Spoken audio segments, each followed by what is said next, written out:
Chapter 1 The Great Whirlpool "Seems to me," said Cap'n Bill, as he sat beside Trot under the big acacia tree, looking out over the blue ocean, "seems to me, Trot, as how the more we know, the more we find we don't know." "I can't quite make that out, Cap'n Bill," answered the little girl in a serious voice after a moment's thought, during which her eyes followed those of the old sailor man across the glassy surface of the sea. "Seems to me that all we learn is just so much gained." "I know. It looks that way at first sight," said the sailor, nodding his head. "But those as knows the least have a habit of thinking they know all there is to know, while them as knows the most admits what a turrible big world this is. It's the knowin' ones that realize one lifetime ain't long enough to get more'n a few dips of the oars o' knowledge." Trot didn't answer. She was a very little girl, with big, solemn eyes and an earnest, simple manner. Cap'n Bill had been her faithful companion for years, and had taught her almost everything she knew. He was a wonderful man, this Cap'n Bill, not so very old, although his hair was grizzled, what there was of it. Most of his head was bald as an egg and shiny as oilcloth, and this made his big ears stick out in a funny way. His eyes had a gentle look and were pale blue in color, and his round face was rugged and bronzed. Cap'n Bill's left leg was missing from the knee down, and that was why the sailor no longer sailed the seas. The wooden leg he wore was good enough to stump around with on land, or even to take Trot out for a row or a sail on the ocean, but when it came to running up aloft or performing active duties on shipboard, the old sailor was not equal to the task.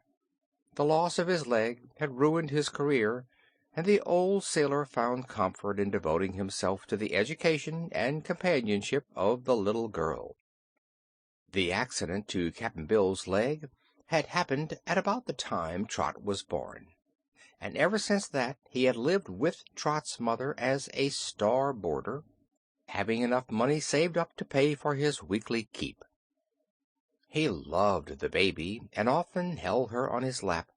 Her first ride was on Cap'n Bill's shoulders, for she had no baby carriage, and when she began to toddle around, the child and the sailor became close comrades and enjoyed many strange adventures together.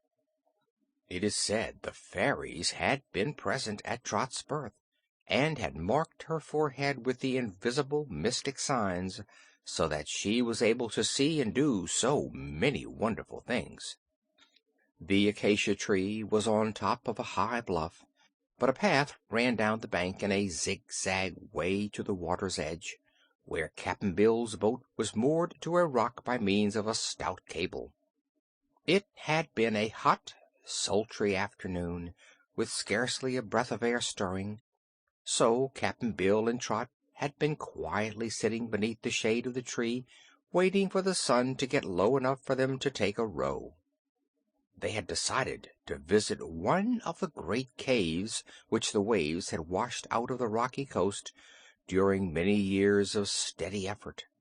The caves were a source of continual delight to both the girl and the sailor, who loved to explore their awesome depths.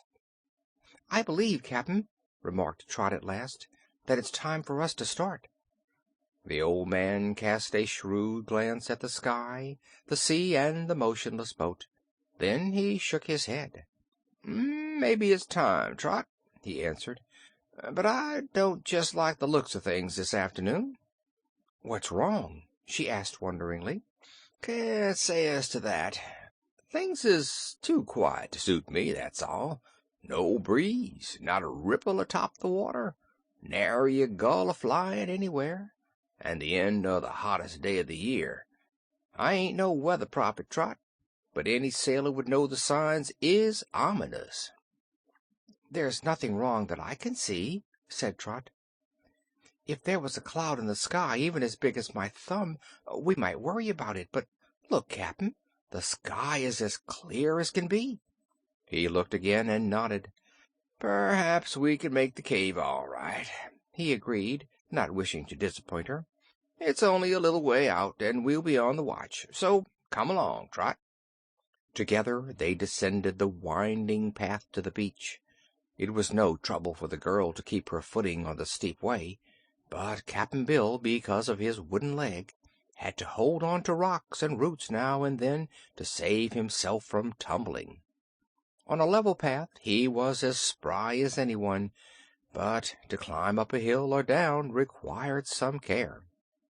They reached the boat safely, and while Trot was untying the rope, Cap'n Bill reached into a crevice of the rock and drew out several tallow candles and a box of wax matches, which he thrust into the capacious pockets of his sou'wester.